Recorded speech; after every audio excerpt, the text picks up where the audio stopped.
positivity related or lifestyle related content. Today's video is a continuation video of my research for road trip movies, because if you're new here, welcome. So happy to have you here. I am a screenwriter and director, and I'm currently working on my next feature film, which is a road trip movie. And this whole channel is documenting my whole progression towards the film itself. I wanted to start off and show you guys the pre-production with research, writing, and then it will end with editing, and it'll be fun for you and for me to kind of look back on this and see the whole process unfold, right? So today's video is a film review for the movie Thelma and Louise. Thelma and Louise. Yeah, I have my laptop down here with all my information. I write on pages, so I go into these movies never knowing what they're about, and then I watch them, and then I immediately write everything down on a pages document. And yeah, and I write what I liked, what I wanted to steal, what I would like to steal for my film, and then also what I thought could be better. But yeah, let's just get into it, right? So Thelma and Louise was created in 1991, and the director was Ridley Scott. The writer was Callie Gorey, and its stars included Susan Sarandon. Yeah, I just want to make sure I said that right, because I actually did type it correctly. Susan Sarandon, Geena Davis, Harvey Keitel, Michael Madsen, Christopher McDonald, Stephen Tobolowsky, and Brad Pitt, just to name a few. I'm practicing my log lines, so I usually write down a log line that I think would be best to describe the movie, and then I like to compare it with the log line that actually is for the movie to see, to practice my skills, right? So my log line for this film is this. I said, when two friends go on a spontaneous vacation, everything goes wrong when they accidentally end up killing a man who was sexually assaulting one of them. On the run from the police, the two women lean into their criminal ways to survive, embracing their new identities and friendship. The real logline was, two best friends set out on an adventure, but it soon turns around to a terrifying escape from being hunted by the police, as these two girls escape for the crimes they committed. Cool, so the real logline is shorter. Mine is longer, and I think mine gives away a little bit more, so that's good to clock. I will read you the plot for Thelma and Louise from Wikipedia. I think in other videos I'll probably try and write out a synopsis myself, because I think that's something I should practice too, but I didn't do that for this one. But let's just get into it. So this is the plot. Best friends Thelma Dickinson and Louise Sawyer set out for a weekend vacation at a fishing cabin in the mountains to take a break from their dreary lives in Arkansas. I didn't even know they were in Arkansas. Okay. Thelma, a housewife, is married to a disrespectful and controlling carpet salesman Daryl, while sharp-tongued Louise works as a waitress in a diner and is dating easygoing musician Jimmy, who is on the road most of the time. On the way, they stop at a roadhouse bar where Thelma dances with the flirtatious stranger Harlan. He takes her to the parking lot and tries to rape her until Louise intervenes and threatens to shoot him. As the women walk away, Harlan yells vulgarities at them, so Louise shoots him in a fit of rage. Thelma wants to go to the police, but Louise fears that no one will believe a claim of attempted rape as Thelma was drinking and dancing with Harlan, and they will be charged with murder. Sorry, I'm pausing. Is it Louise or Louisa? I think it's Louise because it's with an E. But yeah, charged with murder. They decide to flee to Mexico, but Louise demands they travel there without going through Texas, as something happened to her there that she refuses to reveal. Heading west, they come across an attractive young drifter, JD, to whom Thelma takes a liking. Can you take a guess on who that drifter is? It's the one, the only Brad Pitt. Louise contacts Jimmy, asking him to wire her life savings to her. He surprises her by delivering the money in person, and they spend the night together. Jimmy proposes to Louise, but she refuses. Meanwhile, Thelma invites JD to her room, and they sleep together. She learns he is a convicted armed robber who has violated the terms of his parole. The following morning, they discover JD has stolen Louise's life savings and fled.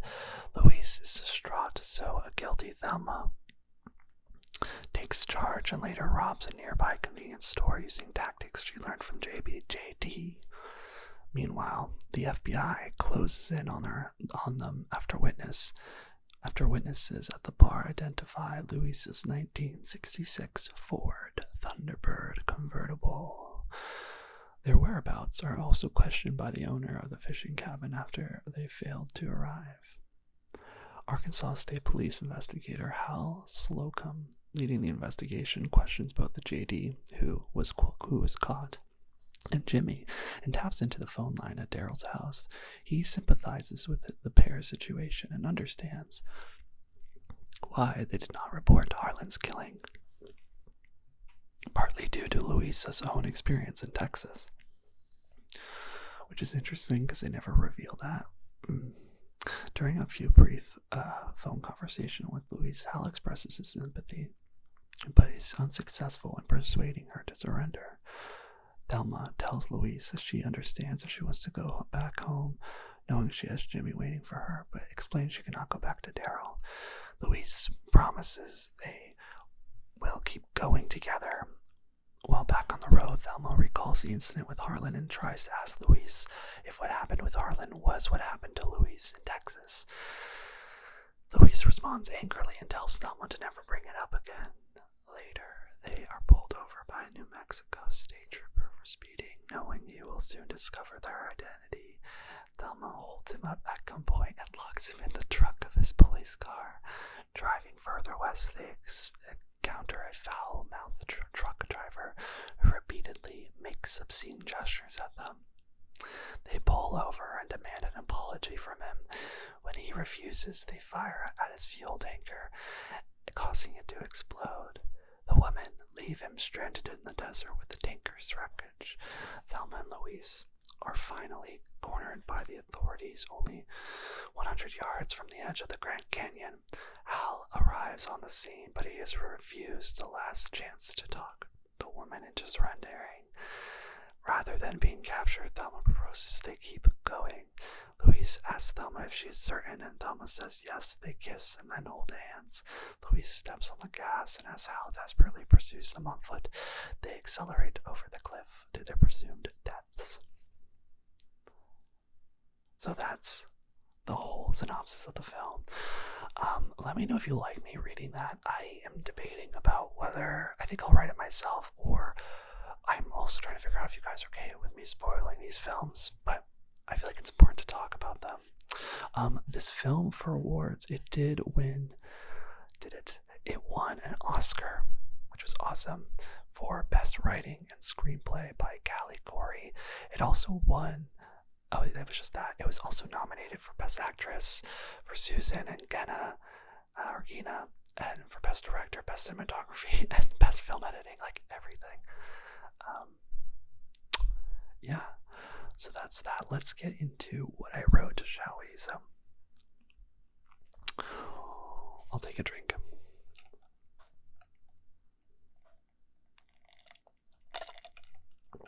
You gotta make sure you stay hydrated, folks. So, what I liked, I really liked this movie, y'all. I don't know if you've seen it, but like I would definitely suggest watching it.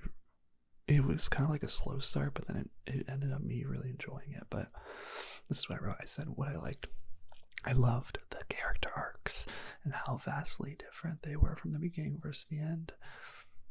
Yeah, Thelma Louise, where they start and where they end is incredibly polar opposites. They start off as really nice women.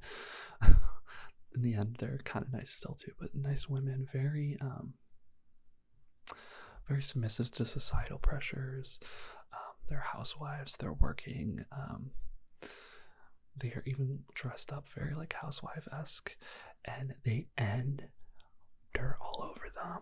Basically, think like Bonnie and Clyde. They're just dirty, and they're wearing cowboy hats, and they have more skin showing, and yeah, and I loved it. I forgot to at the end, they literally kiss each other. It's like just a defiant, because you know how I feel. I love just all that gay stuff. I love LGBT stuff because I relate to it a lot.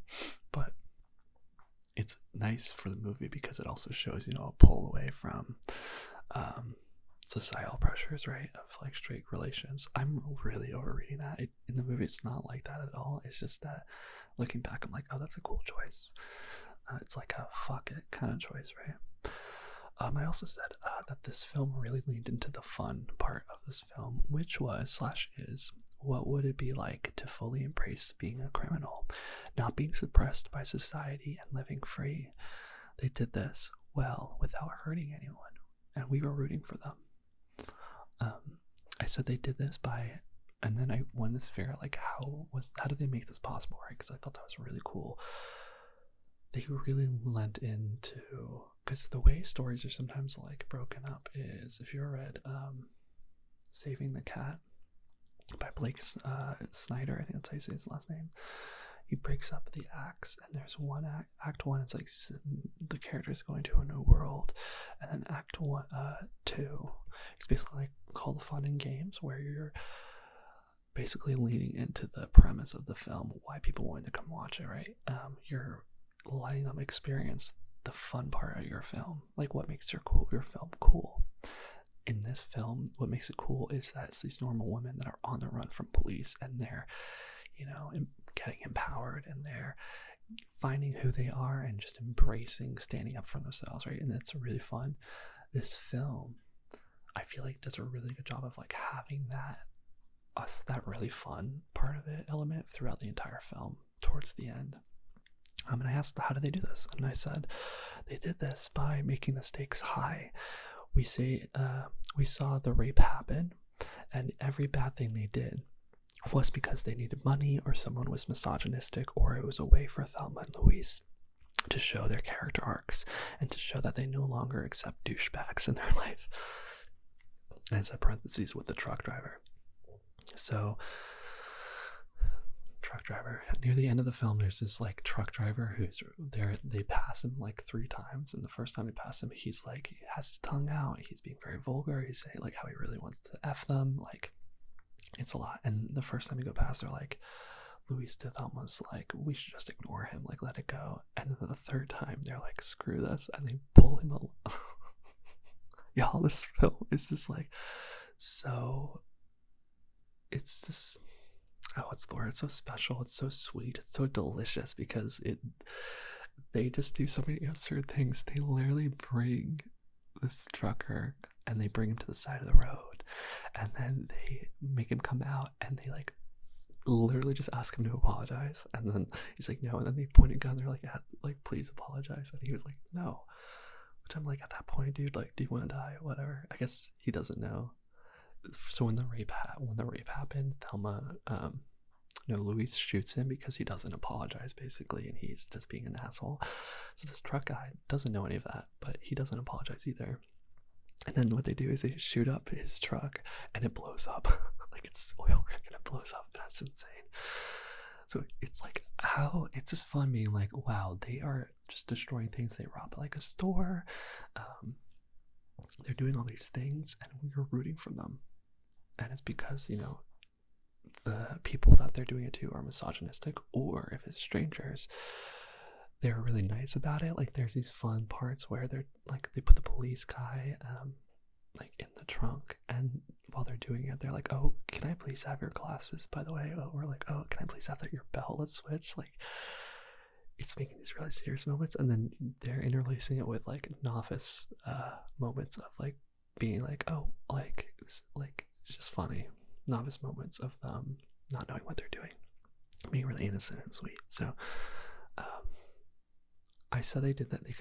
So they were able to have the fun in it because they made the stakes high. And as in the other movies we're chatting about too, I realized that it's so important for the audience to see and to feel, you know, the high stakes, like what the character struggles with. So for like the rape scene, it's important that we see it. We're not just told it, right? Because by seeing it, we get to feel the emotions with the characters, which helps us relate. So something I'm realizing too, like something that's, if it's really important, that really changes the rest of the story. Like for instance, you know, this rape scene is the catalyst for everything else. It's really important to show it. And it's funny because I read a film book about it too that said, so that's called it's like the catalyst, but it's called the inciting incident. And that's what usually propels the story to happen. So you have everyone, you know, the world as it is, you get introduced, and then there's an inciting incident that propels the characters to go on a new journey. I read in a book, it says the inciting incident, you always had to show it. You can never just talk about it. It had to be showed because it was the basis, the crutch of what the rest of the film is. And this film proves that perfectly. Like if we didn't see the rape scene and how they were reacting, like when they do this with the truck driver, you and I would not. We'd be like, ooh, they're kind of crossing the line a little bit, right? But because we see all that, we see everything they go through, it allows us to sympathize with these two ladies who are blowing up a truck, which if you saw objectively, you'd obviously feel bad for the guy, right? But at this point, we don't. And that's where the fun is. We're like, oh my God, like I'm sympathizing with criminals. So fun. Moving on, I said I also enjoyed that they were chased by the cops. I enjoyed seeing how the cops were finding them, and there is nothing really predictable. When they tapped the phone, you thought that they would be how they were found, but Louise and Thelma hung up right away and said hello. So let me explain this. So something I'm finding out with road trip films that I didn't really clock before. So I wrote a current draft maybe a year or two ago about the driving film I want to do, the road trip film I want to do soon. And what I'm realizing from all the road trip films that we've been watching is that there is these people that are going on a road trip, and then there's also another force that's usually chasing them, that's giving them stakes. For this, it was the cops. What I liked about this was it was actually really fun to see how the cops found them, because they could have really easily stuck with the status quo, and there's a moment where they tap the phone lines and you're like, oh, that's how they're gonna get them, right? Like they're just gonna talk too long and they're not gonna know that they're listening and all that, right? But what happens is Louise tells Thelma to call her husband, and she does, and then the husband is like, oh, hello, and then Thelma literally hangs up and is like, they've been tapped. And it's funny because it's just like, before the only way this works, right, is in a scene before you actually saw they really talk on their phone, and they're really like mean to each other. So I love that. And what made it really important too is there's a cop that sympathizes, as I said in the Wikipedia, there's a cop that sympathizes with the two girls. So it almost gives the girls more credibility in what they're doing is actually okay, right? If you have the all is just characters, which is the police in this, siding with the main characters, it helps the audience be like, oh yeah, I am right. Like I it's not a cops first, you know, criminals thing anymore. It's these two women versus the law and society. That's what it's more about. I love that. It's just really great writing. I said the commentary was crystal clear. This was a film about women not being believed about rape, and that they had to go to certain ends to prove that they're worth being believed. I love that Thelma says, treat your wife good, and she won't turn into me. We see these criminals blossom in front of our eyes, and it is so, so cool because it's not expected and it's gradual. So like I said, I love this film because I didn't know what it was going into it. I am a huge believer now, like watch films without knowing much about it, because it really gives you joy, because I didn't realize they were going to turn into criminals, so they slowly were progressing, and it was just so fun to witness and to eventually see like, oh my god, they're badass women. I love, yeah, and there's this really good line when she's talking to the cops, Thelma, and she's like, we'll the cops like, I have a wife and kids, and she goes, well, treat your wife right, because if you don't, she'll turn into me, because I have a bad husband. And it's cool because it's making a bigger statement, right? Like, it's kind of fun, like being like, yo guys, like treat your women right, because they might shoot you up, even though they never do. But I mean, in the film, in real life, maybe sometimes. I said I also thought it was a really great splicing of action, but then commentary on what they did and how they are changing. So you have all these great scenes with the cop, with the man, right? All these fun, like, oh my god, like all these obstacles that they go over, and then you have a nice reflection moment after of them seeing how they're different from before and after, and them talking to each other. And it's nice because it allows us to see in their mind too what they're viewing and why they are viewing what they're viewing, and helps us like really stay in their mindset, so that when the big obstacles do come, we know what they're thinking and we know why they're doing what they're doing. And I realized that that's great. I also said the text was southern and rich and fit the characters. The text in this, like their dialogue, really was not random and really helped give this essence of southern hospitality, which the characters, two main women, were basically based off of in the beginning. Okay, moving on. What I could steal. I said I could steal having Thelma and Louise flip their roles with each other. It was so fun to watch. Thelma was the one needing a boost most way through, so Thelma was the one that was the housewife, and she was very suppressed by masochistic men, just basically women being submissive to men. And it's beautiful because, and then you have Louise, who's like this kind of like strong woman. Halfway through, we see that Louise finally break down. She's crying, and we see Thelma basically take Louise's role and becomes like the backbone. I loved it. It was so cool to be like, whoa, they're flipping, because then you have, and because it was really cool, because that's what like real friends do. Like, I don't know, think about you and your friend, like you probably don't realize it, but you guys play roles. So when you're with each other, that's why when you're with different types of people, you can sometimes feel like they bring different aspects of you out, and it's because they actually do, because you guys, the way you talk and hang out, you're fitting a role and they're accepting that role, right? So think of your best friend, somebody you like being around. They probably make you feel a certain way. You probably act differently, but together, right? Now think of a time where, you saw that friend act the complete opposite of what they normally do. Like a strong friend act really, really emotional and sad, or vice versa.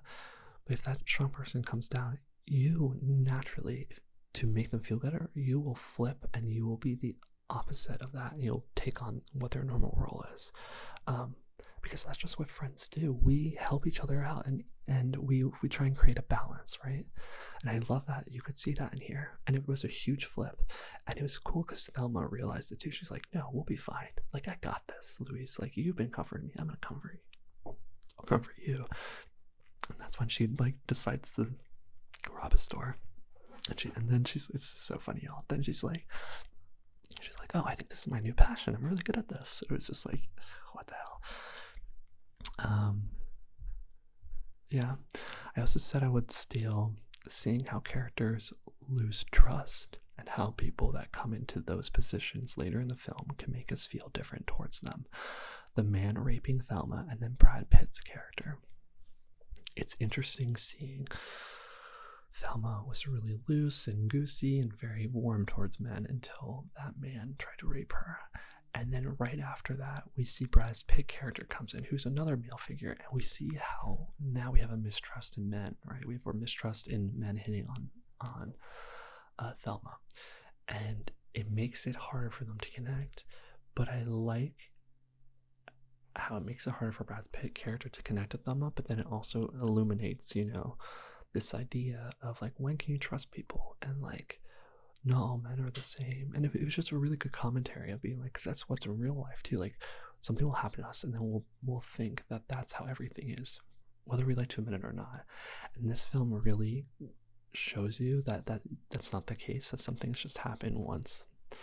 Even though Brad's Pitt character did turn out to be a dick and did steal money, so like maybe all men do suck, but I don't know. I love that though. Like, I love seeing them lose trust and then being able to test them again, right? So we see them lose trust, and then we're like, we are on edge as well. It's really cool. I said the comedy and nuance of the characters not knowing what they're doing. I said LOL. So serious moment of them putting the cop in the trunk, and but before doing that, saying please and thank you for switching shades and taking his belt. Like I said, I love that they were being like doing these really criminal things and then like doing it well enough to succeed, but then like they weren't politically correct. Like, they were being nice, and like they were like, thank you, officer. And I was just like, what are you doing? It was really joyful. I loved it. It was like joyous to watch. I said I really loved the beginning. I said Louise says to girls, you two are too young to smoke. You know smoking kills your sex drive. And then we cut to her smoking herself, showing that she lies. Sorry, my mom's yelling at my cat. Okay, that's hilarious. And then we cut to her smoking herself, showing that she lies / doesn't practice what she preaches. And we also see that she views herself in that short beat, and where she can grow sex drive and being young again. It was really cool. Yeah, the first scene is Louise waiting on these two girls at a counter, and she basically says, oh, you shouldn't be smoking, because they're smoking. She's like, you shouldn't be smoking, you're too young for that, it's gonna ruin your sex drive. And then we cut it with her literally smoking a cigarette. And it's cool because it tells you, like, although she believes that, she does it herself, right? And it also tells you what she thinks that she is anymore. She doesn't think she's young, and she doesn't think she has a sex drive. And that's all from one line and one cut sequence. Isn't that crazy? And that sets the stakes for then why, when she, you know, meets the new her boyfriend, why she doesn't feel intimate, right? She doesn't feel young, all that stuff. That was really cool. I said I actually enjoyed the ending and the absurdity of it. Leans itself, and I know, going back. So I actually put this in initially in what could have been better. I thought the ending could have been better, but I actually love how crazy it is that they just drive over a cliff at the end. I like it because it shows that this life, this really wonderful life, this fun life that they're creating, can not end, you know, and it won't end. And I think it really was, the music was really important, right? Like, it didn't feel sad, it felt really empowering. And it literally, like, they go off a cliff and it freezes with them over the cliff, which was cool. Like, if you saw them crash, right, or if you had any moment afterwards, like, you might feel sad about it, but I actually really liked it because it was like, at the beginning they weren't really living, but they were alive, and at the end they're really living and they're about to die. I said I would steal, so that's why I said I would steal the absurdity. I love absurdity in film. It's just because movies aren't real life, but they evoke real life, and it's fun to dream, right? It's fun to have absurd moments, and because absurdity does take place in reality, but it takes place in the world you create, and just not being afraid of that, I think is really fun. I said I'd also see a steal letting characters show us in the beginning who they are, make it bold and sloppy, and make it the total opposite at the end. I wrote this and I saw like Thelma's husband was just a complete asshole and everything, and it just made me realize, like, really lean into it. Like, don't be afraid of us thinking people are bad or mean or whatever, because you want us to have those opinions when you're writing. You want us to have emotions and thoughts about the characters. You don't want it to be like, I don't know who they are, like, let's figure it out. Mystery could be cool, but it's very lackluster and very doesn't grab your attention, and it's hard to hold your attention with just being curious, right? But if you know who these characters are off the bat, where you see something that's very specific and very, bold, that's fun because it lets us connect to them just by our, presumptions, and then we get to see them change. So I love that. So like really showing how messy and sloppy they are, but like in their world, I love that. I said I want to steal other characters influencing the main characters. That's the whole like Brad Pitt and the trust thing. I said I would steal how clothing aesthetic slowly changes to fit their new egos. And Louise giving away her jewelry to the cowboy hat. Gold. I love these moments where you don't realize the significance until later. She gives this cowboy like all her jewelry for a cowboy hat, and you're like, what's that about? And then you realize they're like cowboys in the Midwest, which I thought was cool. And it's symbolism of her giving away her wifedom for, well, she's not a wife, but yeah, her suburban life for this Wild West journey. I also did do that in flowers, which I like is the progression of colors. So like if you see my film, probably in a year I'll post it on this channel. So make sure you subscribe so that you can see it one day. But I did a progression of colors, and the saturations can be changing, and I love that. And like using costume to also enhance, because it's really subtle, but then like when you notice it, because I think like throughout the film you're going to be in this haze of like the story, but sometimes you're going to be like, oh, let me focus on costumes or like the scenery, right? And it's cool being like, oh, when did that change, right? So I love that. Last thing I would steal is Louise asking her boyfriend, oh my god, I love this, y'all. She asked her boyfriend, you knew me for so long and you never knew the colors of my eyes. And then he smiled. She closes his eyes with her hand, and then she says, what are the color of my eyes? He takes a minute before saying brown. She kisses him, and that's showing the change in their relationship right then. So I love this moment. They're sitting down, and Thelma's basically like grilling this man, being like, you don't really like me, like you don't really know me that well. And he's like, I do. And then she's like, you never knew the color of my eyes. And then he laughs, and then she covers his eyes, and she tests him again and be like, do you know what they are? And we see this moment where we're like, maybe he doesn't really know. And it's nice because it's really casual. It's like they're just sitting next to each other. It's not like it's not a do-all be-all event, like an ultimatum. It's not like we're watching this and we're like, oh my god, this is intense. But he's there, and then he says brown, and then she smiles and she kisses him, and that's it. That's the entire scene. And I love that because you realize she wouldn't kiss him if he was wrong, and you also realize in that moment that he's different now because he did a different answer. So I just love that, and I just love that so much. I just love it's such a sweet moment, and it's cool seeing how you can describe change to people. Like that was an active moment, right, of the two characters changing because he literally said something different. But I like that she said what he did in the past and he agreed, right? It was great. Great moment. Okay, then I said, what could have been better? Initially I said, I don't know how I feel about the ending. The music made it sound really freeing, but obviously I didn't want them to die, but also completes the change.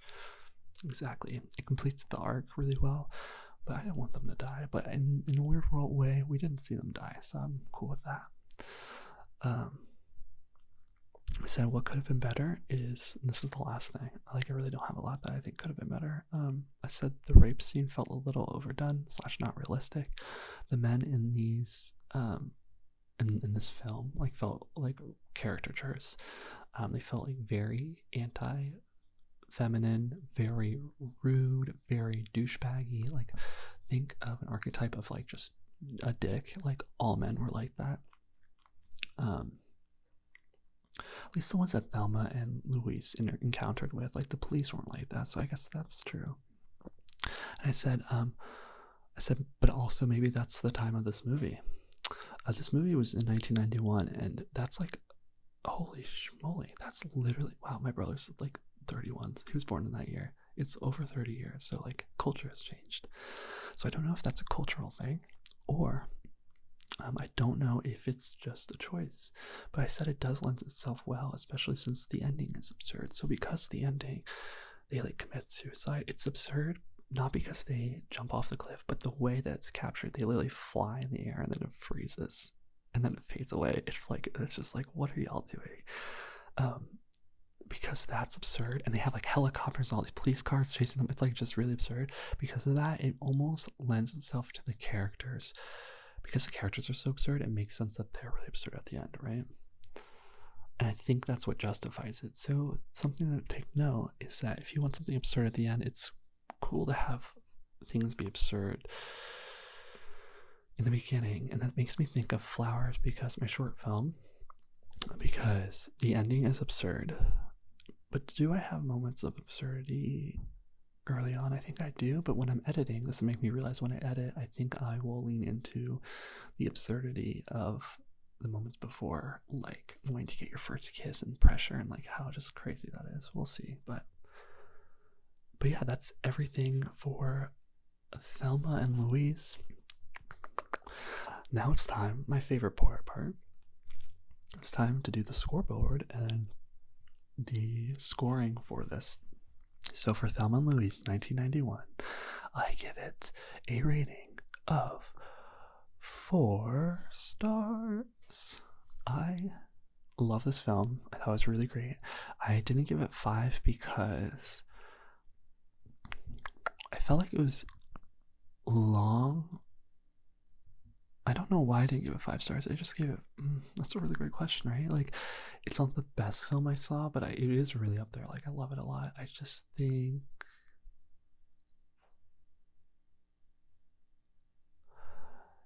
you know what?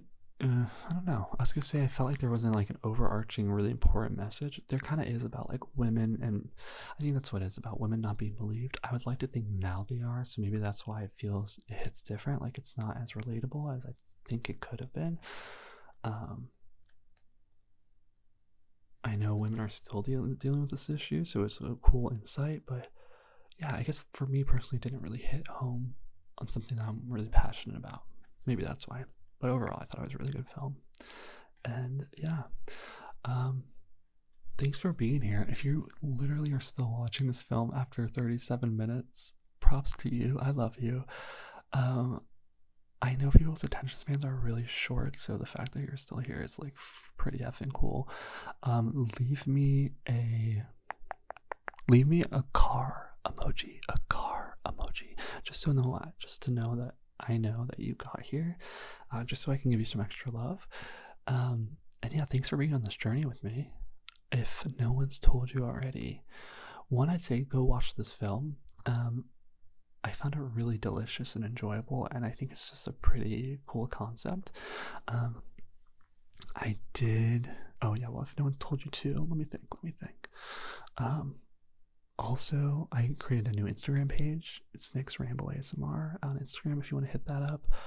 But on a more serious note, no one's told you you are so loved and so important, and I'm grateful for you being here. And yeah, make sure that when you have something fun or enjoyable happen in your life, like something that makes you smile, like actually smile. Or actually be like, I really like that. Like I challenge you, like lean into the things that you really enjoy and like, and don't be afraid to show that to people. I know it can be scary because I feel like a lot of people don't like to show that they're happy. And it's interesting, right? Like, why don't they? I think they're afraid that people might be like, oh, you're not cool, or like, oh, like, how can you feel happy when other people are sad? But like, it's so important for you and for other people around to realize that like there are happy moments and people can smile, and even in like tragedy or sad moments there are happy moments, and I challenge you to embrace that and to feel good for feeling that. And when you feel it, don't feel like you have to make other people smile, like just smile yourself. So that's what I say. Next time you feel good about something, really just feel it and embrace it and be proud to show it, because you're freaking cool, and everyone else gets the privilege of seeing you smile, which is a real rarity. Not because you might not smile a lot, but just because of the world we live in, and your smile is really contagious and important. So I would love to see your smile sometime. Give me a smile now if you can. There we go. And just be really good to yourself, my friend. So with that, if you haven't already, if you could leave a like on this video, and subscribe and hit that little bell notification, it means the world to me. It really does. And I hope you rest well, and I'll see you in my next video. Okay, see you soon.